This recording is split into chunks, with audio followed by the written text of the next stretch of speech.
Le maître va faire une vidéo sur nous. Sméagol veut entendre ce que le maître a à dire. Gollum, mon trésor, il te manipule. Tu l'as. N'oublie jamais ce qu'on fait, ces stupides hobbies.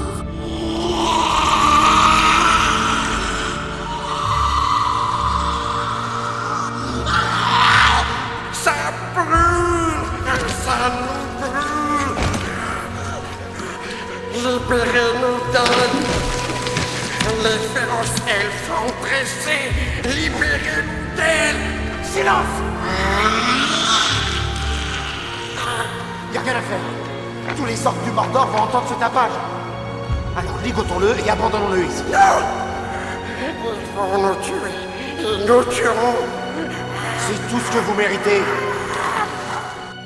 Tu n'as pas appris la leçon. Tu n'as pas d'amis. Personne ne t'aime. Non, je ne t'écouterai plus jamais.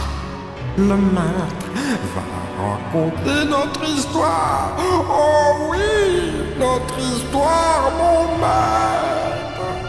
Vous qui regardez cette vidéo, oui, vous restez bien attentifs, sinon les orques pourraient bien vous dévorer. Dans la bonne chair tendre d'humain. Oh oui.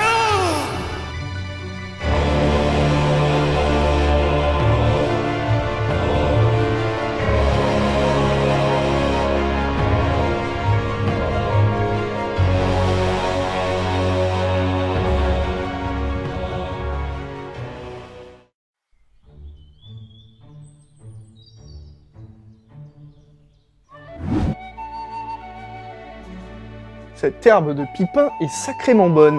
Hey, salut tout le monde, comment ça va? S'il y a bien un personnage culte dans l'univers de Tolkien, c'est bien Gollum, et son apparition dans la trilogie de Peter Jackson va grandement aider ce petit monstre à devenir une légende du cinéma fantastique.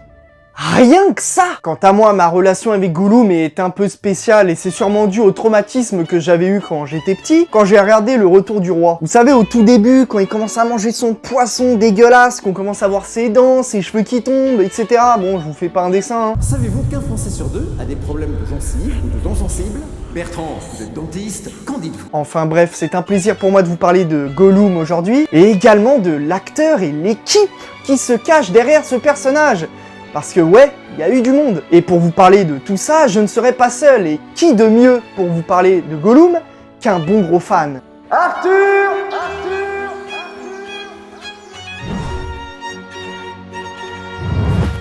Aventurier, aventurière, bonjour. Gollum, c'est sans aucun doute un des personnages les plus riches de toute l'histoire du Seigneur des Anneaux. C'est à la fois le personnage le plus méprisable de la Terre du Milieu et en même temps, c'est quelqu'un qui a pas mauvais fond. Il brise totalement cette dichotomie du bien et du mal. Philosophiquement parlant, c'est juste un personnage incroyable. Aventurier, aventurière, l'histoire qui va suivre est celle d'un homme, un acteur, qui a vécu sous l'ombre de son interprétation, et ça pendant de longues années. Mais avant d'arriver au jour où Andy Serkis a reçu l'appel de son agent qui lui a dit « j'ai un job pour toi », croyez-moi, il y a eu du chemin. Quand on pense adaptation du Seigneur des Anneaux, la première image qui nous vient en tête, c'est la trilogie de Peter Jackson. Sans déconner, mais avant d'en arriver là, partons du début. Nous sommes en 1952 et c'est cette année spécifiquement que Gollum aura une voix, celle de Tolkien lui-même. Does it get easy? It must have a competition with us, my precious. If Precious asks, it doesn't answer. Eats it, my precious. D'ailleurs, il dira qu'il fait un très bon Gollum. Après ce passage discret du personnage, on en vient aux années 60 et c'est les Beatles qui voulaient adapter Le Seigneur des Anneaux. Incroyable mais vrai. Et il était acté comme quoi John Lennon devait jouer Gollum. À leur grand regret, ils n'ont jamais pu avoir les droits d'adaptation, alors le projet fut annulé. Et les années passèrent et le pauvre Hobbit fut remarqué dans des téléfilms d'animation. Sinon, à part ça, on l'entendra à la radio en 1981 dans l'adaptation du Seigneur des Anneaux. Et après ça, plus rien. Plus rien jusqu'en 2001 lorsque les spectateurs vont apercevoir Gollum. Ou plutôt, ce qui y ressemble, parce qu'Andy Serkis n'est pas encore dans la peau du personnage. C'est donc vous qui avez volé mon précieux. Nous nous en doutions. Arthur a notre précieux. Pitié, rendez-le nous. Vous êtes pires que les saquets tous les deux. Gollum, oui. Les saquets, Mate un peu ça, mon précieux. Il est venu le temps de notre création. Vouloir mettre Gollum en avant dans ses films, c'est une chose, mais faire en sorte que ce soit un personnage crédible à l'écran et en plus au cinéma, c'en est une autre, croyez-moi sur parole. Et ça, le réalisateur le savait, l'équipe du film a consacré beaucoup de temps sur Gollum, et ce au tout début, lors de la conception des films. Et vu l'ampleur du projet, il était hors de question pour eux de s'y prendre au dernier moment. Et c'est des mois durant que le visuel de Gollum a évolué. C'est sous la forme des dessins d'Alan Lee et John Howe que le Hobbit déchu aura son visuel final. Le plus gros du travail se faisait dans l'atelier de sculpture. On y trouvait des tonnes de maquettes, de croquis, de bustes à l'échelle humaine, mais tout ça ne semblait mener à rien. Ils étaient encore dans le flou et c'était un vrai chantier d'idées. Alors John Howe s'est utilisé lui-même comme modèle pour le corps de Gollum, vu qu'il était à la fois maigre mais avec les muscles apparents. Le chanteur Iggy Pop servira également d'inspiration pour le corps. Pour ce qui est des expressions faciales, Peter Jackson prit un grand plaisir à se faire prendre en photo, effectuant des grimaces délirantes. Et après quelques sculptures, ils avaient pu enfin créer une première version du visage de Sméagol. C'est quoi ce visage? Non, nous ne sommes pas si horribles. Nous sommes magnifiques, mon précieux. Dans cet atelier, ça ne rigolait pas. Plus de 200 dessins, plus de 100 maquettes, tout ça pour arriver à un seul et même résultat, numériser la maquette et la confier à Weta Digital. Eh mais attendez une seconde, c'est quoi Weta? Arthur? Merci de le demander parce que ça va être important pour la suite. Pour vous la faire courte, en 1993, Peter Jackson crée la société Weta, avec d'un côté Weta Workshop et de l'autre Weta Digital. Weta Workshop, dirigé par son pote Richard Taylor, c'était le studio qui s'occupait de tout ce qui était matériel, casque, armure, épée, costume, décor, maquettes, bref. Weta Digital, c'était tout le reste, à savoir les effets visuels, les maquettes 3D, etc. etc. Et juste pour vous donner une petite idée du niveau, King Kong, Avatar, Le Monde de Narnia, La Planète des Singes, la trilogie du Hobbit, Tintin le Secret de la Licorne, et j'en passe. Oh la vache, pourtant c'était mal barré pour eux parce que au début, New Lines ne voulait pas du tout que Weta s'occupe de la conception du personnage.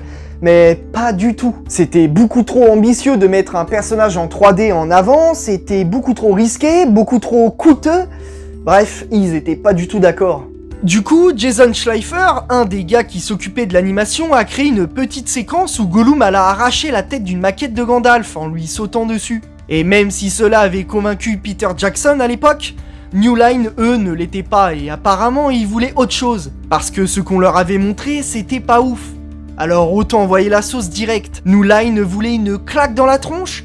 L'équipe de production allait leur en donner une. Ils ont alors travaillé sur une scène tournée en images réelles, qui est la rencontre de Gollum avec Frodon et Sam. Alors, petit aparté, il faut savoir que les 3 films ont été tournés en même temps. C'est pour ça qu'ils attaquent cette scène dès le début, alors que c'est pour le deuxième film. Le résultat était tellement convaincant qu'ils ont directement donné leur accord pour faire de Gollum presque celui que l'on connaît aujourd'hui. Maintenant que les studios étaient à fond derrière eux et qu'ils avaient fini de conceptualiser Gollum, il leur fallait un acteur pour l'incarner. Et ils savaient pertinemment que tout le personnage allait se jouer sur l'interprète de celui-ci. Un acteur, mais plus précisément une voix. Voilà ce que cherchait l'équipe de Peter Jackson. Gollum à la base, ça devait être une créature animée en 3D avec une voix derrière. C'est tout. Comme dans un dessin animé. Pendant ce temps-là, un certain Andy Serkis reçoit l'appel de son agent qui lui dit « J'ai un job pour toi, 3 semaines à doubler un personnage numérique en Nouvelle-Zélande, t'en dis quoi ?» Et Andy Serkis, il fait... Il s'en foutait un peu en fait. Il se dit, en quoi ça m'intéresse? Mais l'idée trotte dans sa tête jusqu'à ce qu'il décide de jeter un coup d'œil au livre. Et à ce moment-là, tout changea pour lui. Il trouva le personnage absolument fascinant et il s'est décidé à tenter sa chance. Un peu plus tard, il part rencontrer l'équipe du film pour une audition et là, c'est le coup de foudre. Andy Serkis. Oui, nous attendions ce moment avec impatience. Après ça, nous mangerons du poisson goûteux ou de la chair humaine. Don't listen to him, Fred. He's trying to trick us.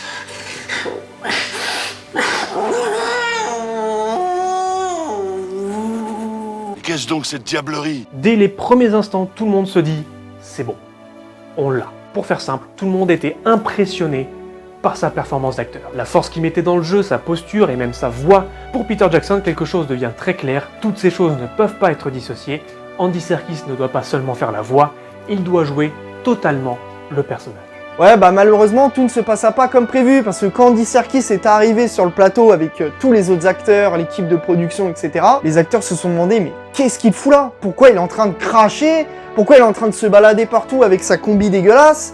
Qu'est-ce que c'est que ce bordel? La combinaison qu'il portait avait pour but de recouvrir la totalité de son corps, mais aussi de le rendre aussi mince que possible, afin de pouvoir rendre ses mouvements plus simples. Et en tant que passionné d'escalade, Andy Serkis s'éclata à escalader et sauter entre les parois. Cette idée de faire marcher Gollum à 4 pattes vient de l'acteur lui-même, après avoir vu un dessin de John Howe. Jour après jour, sa tenue prenait cher grâce à sa totale implication pendant les scènes. Il se traînait par terre, chutait, escaladait. Et ce n'est pas tout, en face des acteurs, quand il parlait, il bavait, postillonnait, crachait. Avec toute cette passion qu'avait à jouer Andy Serkis, il fut obligé de se battre pour que Gollum soit reconnu comme acteur, parce que les gens ne rendaient pas justice à son travail sur le tournage. Ils ne le regardaient même pas, pour vous dire. Vu qu'il se défonçait la voix et se raclait fortement la gorge, l'équipe de tournage s'est inspirée d'une boisson que vous connaissez peut-être. Un mélange de miel, de citron et de gingembre à boire chaud afin de ne pas perdre sa voix. Et ils ont renommé ça le jus de Gollum. Il en buvait tout le temps avant chaque prise. Puis le soir, quand Andy Serkis rentrait chez lui en se disant qu'il avait bien travaillé, il se disait que sa performance ne serait jamais vue à l'écran. Et cela le bouffait tout le temps. Revenons à la post-production. Quand Weta avait fini la maquette de Gollum, celle-ci avait été créée dans l'idée que l'acteur ne ferait que la voix, vous le savez maintenant. Ils ont alors commencé à travailler sur le Gollum que l'on voit dans la communauté de l'anneau. On le voit peu, il apparaissait presque en tant que silhouette. Là en bas, il y a quelque chose. C'est Gollum. Gollum? Cela fait maintenant 3 jours qu'il nous suit. Il s'est échappé des donjons de Barad-dûr. Échappé ou relâché. C'est l'anneau qui l'a mené jusqu'ici. Il ne se débarrassera jamais de sa dépendance de l'anneau. Il l'aime et il le hait. Mais c'était sans compter sur le génie d'Andy Serkis. Jamais Weta Studio ne se serait dit que l'acteur influencerait autant le personnage. Peter Jackson non plus d'ailleurs. Le réalisateur a alors proposé à l'équipe de porter leurs couilles et de recommencer Gollum. Depuis le début. Ce choix était crucial, c'était chaud car il fallait aller très vite. Ils ont alors pris une photo d'Andy Serkis en sméagole et ont adapté son visage au modèle 3D de Gollum. Quand la sculpture finale qui sera le Gollum dans le film fut finie, Andy Serkis rentra dans la pièce contenant son double à l'écran. Il vit le buste et ria en se disant que cela ressemblait à son père et à son bébé. Sympa le mec. Après avoir tourné avec les autres acteurs, accompagné de sa combinaison complètement HS, il passa à la vitesse supérieure et alla capturer les mouvements du Hobbit. Il faut savoir que cette technique appelée motion capture était en pleine découverte. L'équipe de Weta ont alors placé des points sur une combinaison portée par l'acteur. Sur cette combi, il y avait des points de repère pour les articulations que des caméras vont ensuite capter par la suite. Avec la saisie de capture, non seulement ils gagnaient du temps qui leur était précieux, mais en plus cela permettait d'obtenir un réalisme impossible à avoir en animation 3D. On obtenait des détails qui auraient pris énormément de temps si cela avait été fait en animation. Le problème, c'est qu'il n'en avait pas du temps. Au milieu de tout ça, une rivalité commença entre les gens qui s'occupaient de la numérisation 3D et les maquettes, le maquettiste qui, face au progrès de la technologie, voulait quand même défendre leur travail. Parce qu'à l'époque, on avait le savoir-faire des artisans. Le talent était confirmé face au numérique qui était tout juste en train de se développer. On est en 2002 et c'est encore nouveau. Peter Jackson est stupide et bienvenu, n'est-ce pas, mon précieux? Oui, mon précieux. Mais silence, ils vont nous entendre. Malgré son travail exceptionnel et une interprétation qui marqua à jamais nos mémoires, Andy Serkis ne sera jamais oscarisé pour son rôle dans Les Deux Tours. Il ne sera pas même nominé. On pourrait se dire que le résultat de son interprétation pourrait être faussé par la performance capture, mais je ne suis pas du tout d'accord quand on prend en compte le chemin parcouru, son investissement exceptionnel dans son personnage et sa crédibilité à l'écran. Cependant, il obtiendra quand même quelques récompenses pour son rôle. Faut pas déconner non plus, hein. Attends, c'est tout? Tu parles même pas des MTV Awards? Ouais, t'es sûr que ça va leur plaire, hein? Ah, il faut que tu leur montres. Tu peux pas faire une vidéo sur Andy Serkis et Gollum sans parler de la remise de prix. Bon, d'accord. En fait, en 2003, lors des MTV Awards, l'équipe de production savait déjà qu'ils avaient gagné le prix pour la meilleure performance visuelle. Du coup, ils ont préparé à l'avance une petite vidéo de remerciement avec Andy Serkis et un invité très spécial. Je vous laisse deviner qui.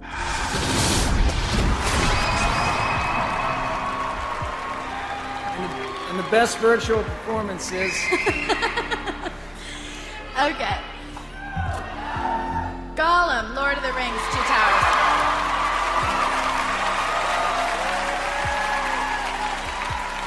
Hi everybody, my name's Andy Serkis and I'm delighted to receive this award on behalf of everybody who brought Gollum to life. Can't actually be with you this evening because we're down in New Zealand completing more shots on Gollum for Return of the King. I'm actually in the motion capture studio where we do a lot of Gollum. I would like to say a big thank you to all the MTV fans, to the Lord of the Rings fans, and to everybody who worked on Gollum. It is a complete marriage of skills. You're a liar! I'm the thief! It's mine! I won it! It was me! We only won because of me! And me? MTV is my friend! My friend! You don't have any friends! Nobody likes you! Dobby likes me? Dobby? Dobby's a f***ing That's enough, Gollum. piss off, Circus, you stupid fat with-faced f***ing turd! I'm not fat. We're not gonna thank anyone, no. Not you, not MTV, and not those pics of pushing pindicks at Watcher Digital. And Peter Jackson, my precious. Who do you think you are, you f***ing hack? Shame on you! Shame on you! Go f*** yourself! Not listening! Not listening! Frankly, nothing can compensate for the long hours of low pay and miserable experience we've had making this f***ing movie. And if you think shitty little tub of gold popcorn is going to remotely make up for everything we've suffered, you're sadly f***ing mistaken. You're all bastards! And TV sucks! We hate you all! Good night.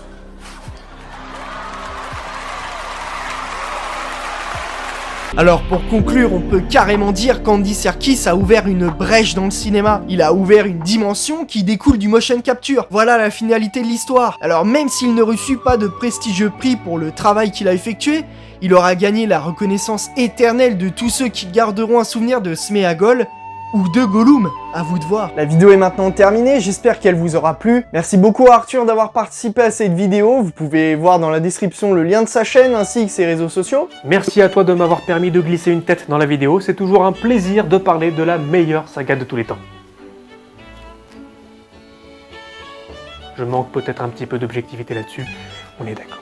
Je tiens à remercier également tous ceux qui y ont participé de près ou de loin. Vous avez été d'une grande aide. Quant à moi, je vous retrouve bientôt sur cette chaîne pour de nouvelles vidéos. Salut! Abonnez-vous au maître et nous partagerons un festin avec du poisson juteux et frétillant. Oui, frétillant. Oh, quand t'as pas de quoi faire des effets spéciaux...